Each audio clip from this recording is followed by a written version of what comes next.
بسم اللہ الرحمن الرحیم۔ ناظرین و سامعین، آج میں آپ کو بدبودار پسینے کا علاج بتاؤں گا۔ ناظرین، پسینہ جسم سے نکلنا بہت ہی ضروری ہے، لیکن اگر پسینہ زیادہ خارج ہوتا ہو اور ساتھ اس کے بدبو بھی آتی ہو تو یہ ایک مرض بن جاتا ہے۔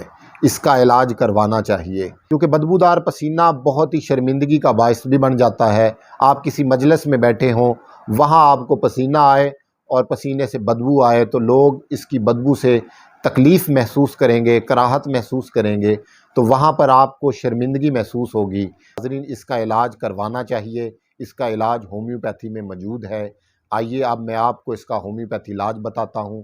اس کی سب سے بہترین جو دوا ہے وہ سلفر ہے۔ سلفر 1 بدبودار پسینے کو ختم کرنے کی بہت ہی صلاحیت رکھتا ہے۔ اس کے ساتھ آپ سورینم 200 طاقت میں بھی استعمال کروائیں۔